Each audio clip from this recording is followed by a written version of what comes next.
আমার প্রার্থনা শোনো 25শে বৈশাখ, আর একবার তুমি জন্ম দাও রবীন্দ্রনাথের।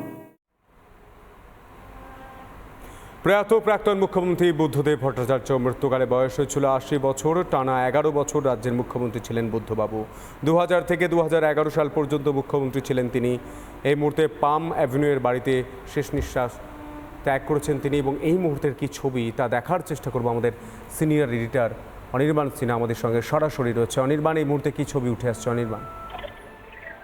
দেখো সন্তু, যে গাড়িটিতে বুদ্ধদেব বাবুর মরদেহ নিয়ে যাওয়া হবে এবং সংরক্ষণ করা হবে, সেই গাড়িটি ইতিমধ্যেই এসে পৌঁছেছে।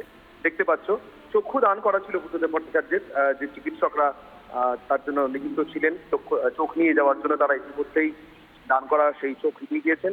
আগামীকাল আমরা জানি যে একেবারেই তার প্রিয় বন্ধু অনিল বিশ্বাস, যার সঙ্গে তার একই দিনে জন্ম, 1944 সালের 1 মার্চ, দুজনের একই দিনে জন্ম, দুজনে একটাই জন্মদিন শেয়ার করতেন, এবং দুজনে একই সঙ্গে একই দিনে গণদর্পণ নামক সংস্থাতে নিজের দেহদানের অঙ্গীকারপত্রটি সই করেছিলেন। জীবনে অনেকটা পথ এবং বেশিরভাগ পথ অন্তত রাজনৈতিক জীবনের অনিল বিশ্বাসের সঙ্গে একসঙ্গে চলেছেন বুদ্ধদেব ভট্টাচার্য।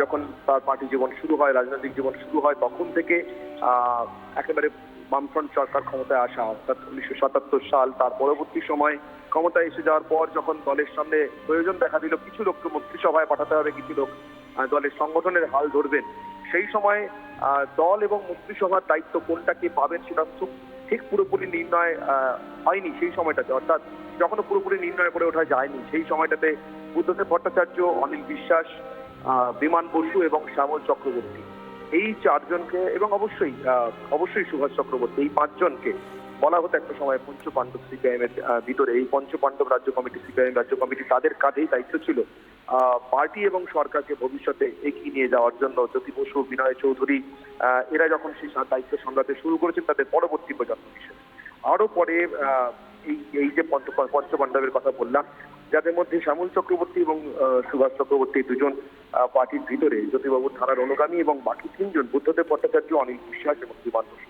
প্রমোদ দাশগুপ্ত ধারার অনুগামী বলে পরিচিত ছিলেন। কিন্তু এটা কোনো দেওয়াল তোলা, পাঁচিল তোলা ব্যবধান নয়। ধারার অনুগামী অর্থাৎ রাজনৈতিক জীবনে কেউ কেউ কারণ না কারোর সঙ্গে ঘনিষ্ঠ হয়ে পড়েন, সেই জায়গা থেকে তাদের এই এক একটি ধারার সঙ্গে মিশে যাওয়া ছিল। বুদ্ধদেব ভট্টাচার্যকে প্রমোদ দাশগুপ্তর ছায়া সঙ্গী বলা হতো এক সময়। চীন যাত্রাতে যেবার প্রমোদবাবু তার চোখ অপারেশন এবং চিকিৎসার জন্য যান, সেইবার তাকে ফিরে আসতে হয়। দুঃখজনকভাবে তার অতি অল্প বয়সে মৃত্যু হয়, মানে মৃত্যুকালীন বয়স তার খুবই অল্প ছিল, সেটা মৃত্যুর বয়স নয়।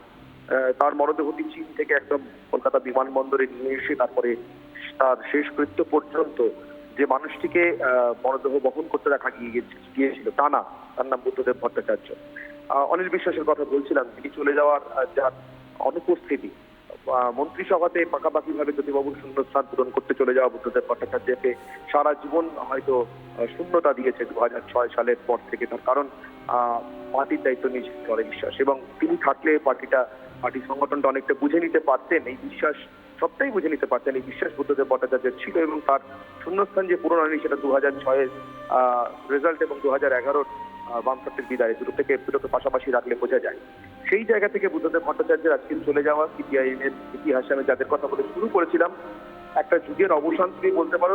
রইলেন শুধু, থেকে গেলেন শুধু সেই পঞ্চপাণ্ডবের একজন বিমান বসু, যারা যিনি বয়সে অবশ্যই বুদ্ধদেব ভট্টাচার্যের থেকেও কিছুটা বড়, কিন্তু এরা সবাই কাছাকাছি ছিলেন এবং প্রায় এক প্রজন্মের ছিলেন।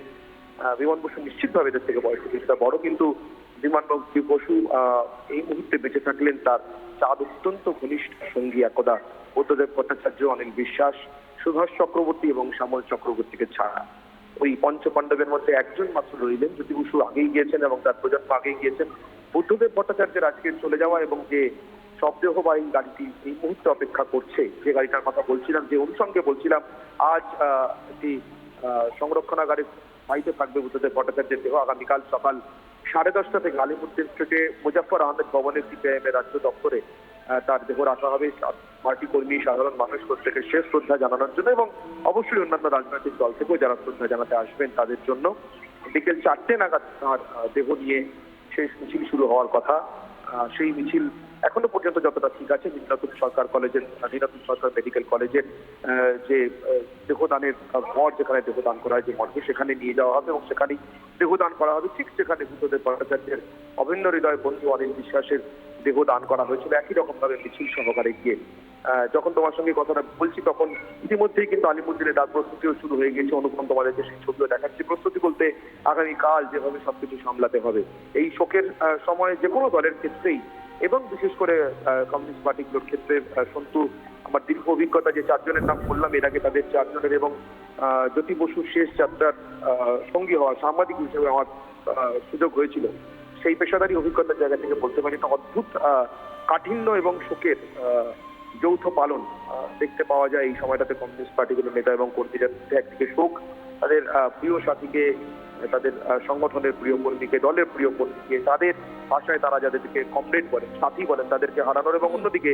তার শেষ বিদায়টাকে যথাসম্ভব সুচারু করবার জন্য, যতটা সম্ভব মসৃণ করবার জন্য, শান্ত করবার জন্য, মানুষের মধ্যে দিয়ে তার একেবারে শেষ দিকে এগিয়ে যাওয়ার জন্য, এটা মানুষের মধ্যেই বাঁচতে পছন্দ করে, সেটা করবার জন্য, যে আদর্শের জন্য তারা সারা জীবন দিয়েছেন পার্টি সর্বক্ষণে কর্মী হিসেবে, তার শেষ রূপায়ণটুকু সুন্দর মসৃণ করবার জন্য তারা এখন থেকে চেষ্টা শুরু করে দিয়েছেন সঞ্জয়। একদমই তাই অনির্বাণ, এবং সেই আদর্শ, সেই নীতি নিয়েই কিন্তু এই মুহূর্তে কোনো রকমের রাজনৈতিক রঙের ভেদাভেদ এখানে নেই। বহু মানুষজন তারা ভিড় করেছেন, রাজনৈতিক নেতারা তারাও ভিড় করেছেন, এবং কিছুক্ষণ আগে তুমি বলছিলে যে মরণোত্তর দেহ দানের যে অঙ্গীকার করা হয়েছে, তারই মধ্যে চক্ষুদানের বিষয়টি যখন সামনে আসে, ইতিমধ্যেই চিকিৎসকেরা তারা চক্ষুদানের পর তা সংগ্রহ করে নিয়ে গিয়েছেন এবং চক্ষুদান করা হয়েছে প্রাক্তন মুখ্যমন্ত্রী বুদ্ধদেব ভট্টাচার্যের। চিকিৎসকেরা তার যে চক্ষু দানের প্রক্রিয়া তা সম্পন্ন করেছেন এবং তা সংরক্ষণের জন্য তারা ইতিমধ্যে রওনাও দিয়ে দিয়েছেন। বিশেষ প্রতিবেদন তুলে ধরেছেন আমাদের প্রতিনিধি বিট্টু রায়চৌধুরী। দেখাই।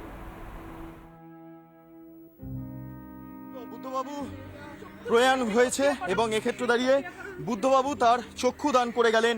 যারা চিকিৎসকরা রয়েছেন তারা এই মুহূর্তে বুদ্ধবাবুর যে চোখ দিয়ে তিনি গোটা রাজ্যকে দেখেছেন, তিনি রাজ্যের ভবিষ্যৎকে দেখেছেন, শিল্পকে দেখেছেন, সেই চোখ ইতিমধ্যে ডোনেট করা হয়েছে এবং চিকিৎসকরা তারা নিয়ে যাচ্ছেন সেই চোখ।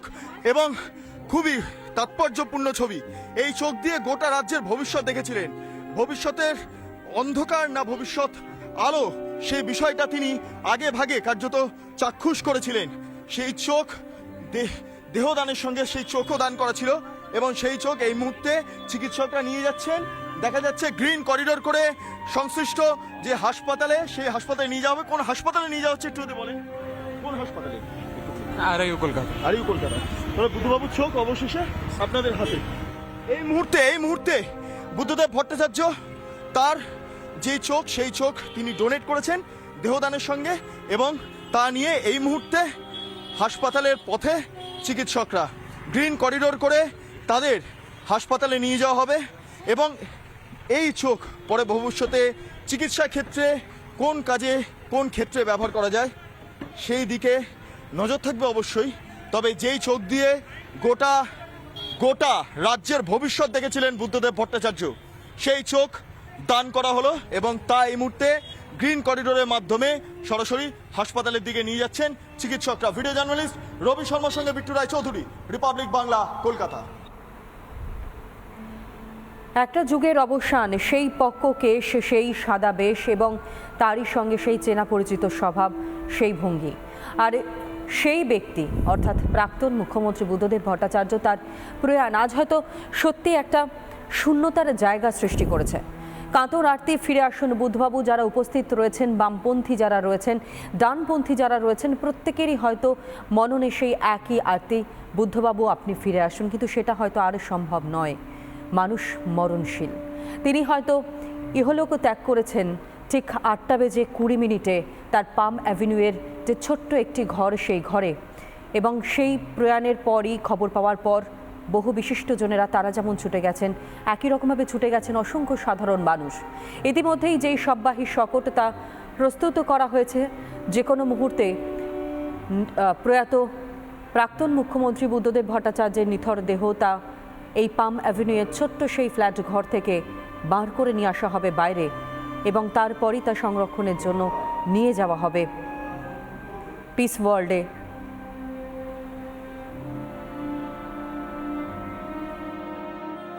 আমাদের সাথে এই মুহূর্তে রয়েছেন রবীন দেব। রবীন্দ্র, একটা দীর্ঘ যুগের অবসান কিভাবে হলো? মানে 8টা 20-তে মারা গেছেন উনি। তা সবাই জানেন যে দীর্ঘদিন ধরে বুদ্ধদেব ভট্টাচার্য অসুস্থ ছিলেন। তার কয়েক দফায় বেসরকারি হাসপাতালে চিকিৎসা হয়েছে এবং চিকিৎসকরা তার প্রতিদিন তার একটা টিম তৈরি হয়েছিল, সেই বোর্ড তৈরি হয়েছিল, তারা চিকিৎসকরা প্রতিনিয়ত তাকে দেখভাল করতেন। আজকে সকালে যখন টিফিন করলেন, ব্রেকফাস্ট করলেন, তারপর যখন তার গায়ে টেম্পারেচার লক্ষ্য করা গেছে, সাথে সাথে ডক্টর মাইতিকে ডাকা হয়েছে, তিনি এসেছেন। তিনি এসে অনেকক্ষণ ধরে চেষ্টা করেছেন, কিন্তু এর মধ্যে 8টা 20-তে তার জীবনাবসান হয়েছে। সুতরাং এই যে যাত্রা, 44 সালে তার জন্ম, তারপর তিনি স্কুল, তারপর কলেজ, প্রেসিডেন্সি কলেজ, তারপর বিশ্ববিদ্যালয়, সেখানে ছাত্র ফেডারেশন করা। তারপরে তিনি 68 সালে 9 জুন তিনি যুব ফেডারেশনের পশ্চিমবঙ্গ রাজ্য কমিটির সম্পাদক হন, সাধারণ সম্পাদক। দীনেশ মজুমদার ছিলেন সভাপতি। সেখান থেকে যে রাজনীতির ক্ষেত্রে তার উত্থান, তিনি একসময় শিক্ষকতা করতেন, সেই শিক্ষকতা ছেড়ে সর্বক্ষণের কর্মী হিসাবে তার কাজ শুরু করেন। 1971 সালে খুব অল্প বয়সেই, 27 বছর বয়সে, প্রমোদ দাশগুপ্ত যখন পার্টির রাজ্য কমিটির সম্পাদক, তখন তিনি রাজ্য কমিটির সদস্য নির্বাচিত হন 71-72-এ, যখন মেদিনীপুরে সম্মেলন হয়। সেই থেকে যাত্রা শুরু।